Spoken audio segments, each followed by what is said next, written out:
Well, today I did a live stream on my friend Michael Parmisano's YouTube channel. You may be familiar with Michael's channel. He has about 400,000 subscribers. And we had a nice conversation. He sent me an email before the stream and said, "Hey Joe, why don't you select 4 or 5 of your favorite live performance YouTube videos, and during the stream, we'll play the video back and we'll comment on what's going on. Maybe you can break down what they're playing, talk about why these songs were the ones you chose, why they mean so much to you." And midway through the stream, we got flagged for a copyright violation, and at the end of the stream, the video was blocked. So, bit of drama happening today. I wanted to talk about my views on the matter. I happen to be an expert on my opinion, for whatever that's worth to anyone who's interested. I have pretty strong views here, and I realize it might be different from the general consensus among music aficionados out there, but let's jump into it right away. So if you're going to play someone else's music, there are 2 ways you could go about doing it. You could play someone else's music on an instrument, which is called a cover song, or you can play someone else's music by hitting the space bar, the play button, and you can play someone else's master recording back. If you choose that second option and you choose to use someone else's master recording, then they can block your video from being used, because technically you would need a synchronization license to use their recording in your video. It's like if I wanted to create a cooking video and I'm making a cooking video and I really want to have Stevie Wonder's music in the background.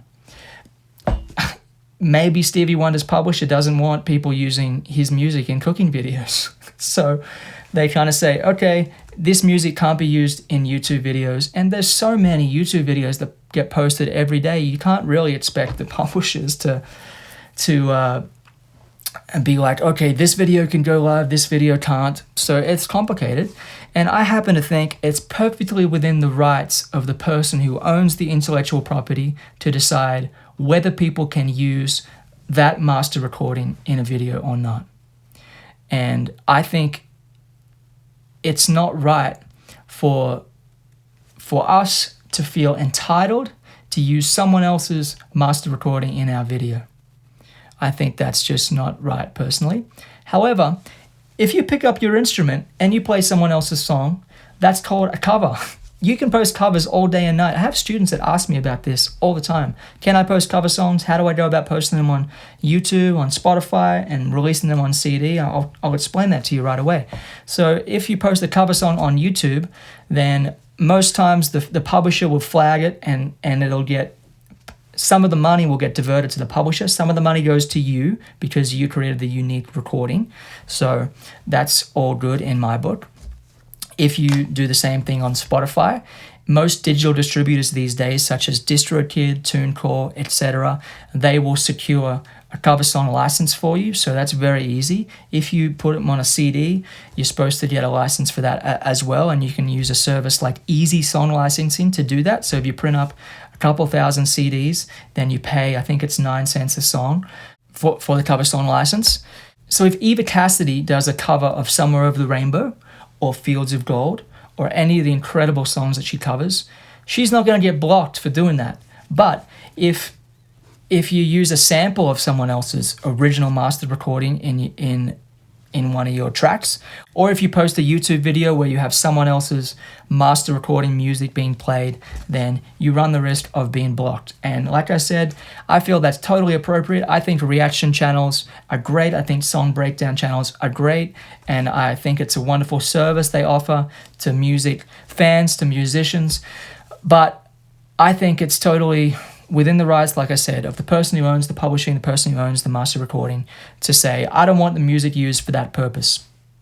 You got to hand it to them. That it's perfectly within their right to do so. And you might say, yeah, it's not the artist, it's the label, it's the big mean label. Well, the artist chose to sign that deal. Let me tell you about my experience with record labels. I made my first album when I was 15 years old. By the way, I have 88 original songs on streaming services. You can listen to them if you want. Listen to my last album, The Prize, which I'm particularly proud of. My first album I recorded, like I said, when I was 15, and the producer of that album still owns the master rights to that series of recordings. I didn't pay for the studio time. We recorded in his studio, and the exchange was I don't pay for the studio time, but he owns the masters. I was quite miffed by that. When I realized what was going on, in hindsight, I was a little miffed. So for my subsequent albums, I own the master rights. And some of my albums I spent over 6 figures on, which was not smart. I wouldn't advise that. But I went to great lengths to own my master rights. And so I sympathize with people who spend a lot of money to create music. And the money, by the way, goes to the musicians, goes to the recording engineers, it goes to mastering engineers. It's not, I mean, labels can inflate budgets like crazy and have the money go nowhere, it seems. But I got turned down by just about every label. I got turned down by Sony, I got turned down by Universal, turned down by a bunch of small labels. My music just doesn't fit into this kind of neat little box. And these days it's like labels are only signing people who are famous on TikTok. So, and that's fine. I mean, we don't need labels these days. It's an interesting time in which I would say that as a culture we have less respect for intellectual property than I think is warranted. And that can be reflected in the music, in the quality of the music. Like back in the day where vinyl and CDs were selling in large quantities, record budgets were a lot larger. And so if you go into the studio to spend $500,000 on an album, you're going to want to make sure the songs are pretty damn good. Whereas if you're going into the studio to record an album and you're going to spend $10,000, then maybe you won't be as picky about the songs. You'll just make 3 albums that year. It's kind of where I'm at right now. Is it's like I just want to record a lot of music. The Beatles made an album every 6 months, but not as much money is being spent on the recording process these days, which is partly a result of technological innovation. It doesn't cost as much to record, and you can still get great quality, but part of it is also that we just don't make as much, and so the budgets aren't there like they once were. So that's that. With regard to sheet music, if you're going to put up like a song lesson on YouTube, for example, and you want to put the tab on the screen, if it's a copyrighted song, then technically you need a print license to do that. And so you can have your video removed. You can have your whole channel taken down, actually. I saw that happen with somebody. If you use copyrighted like tab sheet music within your videos, the way to distribute sheet music for cover songs legally is through a service like Music Notes or Sheet Music Plus. They secure a print license, and so the way that works is they pay the music publisher, they take a cut, and they pay the arranger. And so I create unique song arrangements when I post cover songs. I don't know how to do a song the same way as an artist, so all my arrangements are unique, and I have a lot of original songs too, as I said.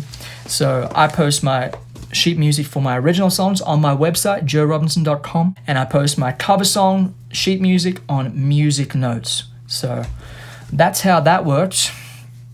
What else is there to sum up? I personally am going to go on a little bit of a rant here. I wish more people would play their own damn songs. I wish more people would watch original songs. I had an interesting comment from someone, I think it was on Facebook or something. I posted a cover song of some major mainstream song. Maybe it was Isn't She Lovely or Cocaine or something. The comment said, I don't know why so many guitarists just post cover songs these days.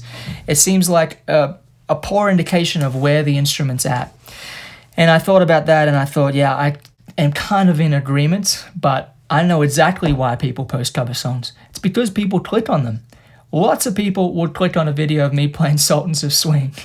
More people would probably click on that than me putting out an original album. As sad as that is, it makes me think a million different things. But I personally feel if you're going to do breakdowns of songs, just play it on a guitar.